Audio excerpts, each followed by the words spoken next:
NBA star Steph Curry might be heading for the stars soon.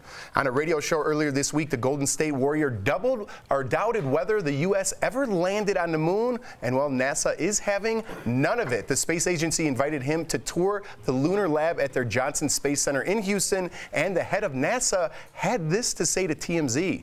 Ooh. We didn't just go to the moon once.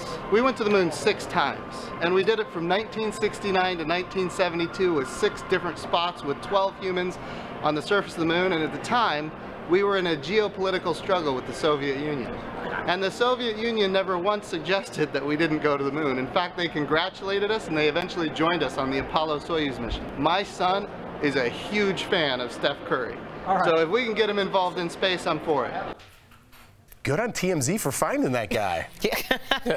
I really want to get Al's take because he is our man of science, but I do want to say we have advocated and really been very vocal about the idea of against shut up and dribble, that these are people who have platforms and things to say, and if you were going to continue to support that, I need it to be done more responsibly. Oh, I love that you said that. That's awesome. I love that you said that. And Erica, let me ask you a question. I know you want to get my take. If that guy we just saw, the head of NASA told Steph Curry how to tweak his jump shot, how would that be received?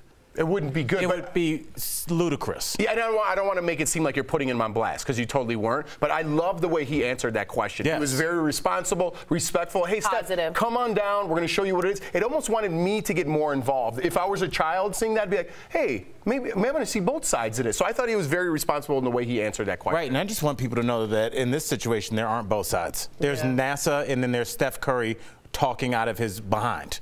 And that's what it is. And what this starts is people questioning science. And when people question science, when people question their doctor, when people question vaccinations, their kids and themselves are putting themselves in huge danger. It also lends itself to conspiracy and conspiratorial thought. That's why people end up in pizza parlors in Washington, D.C., because some idiot like Alex Jones is telling them that Hillary Clinton is running a child pornography ring out of there, or that Sandy Hook was a hoax. And so for years after these people's kids have been killed, they're receiving messages saying that you're lying and that you're a character actor. So that I want Steph Curry to understand that for as much as he thought this was harmless and this is funny, he has too big of a platform and he has too much influence on young minds to start filling them with this nonsense. They're going to have to fight that off with YouTube. They don't need him helping those maniacs. I totally agree with you, but I do think Steph Curry is going to take him up on that offer and go visit I hope he does. I feel like he's going to. He should, because young girls and young men are interested in STEM, and they're also interested in Steph Curry.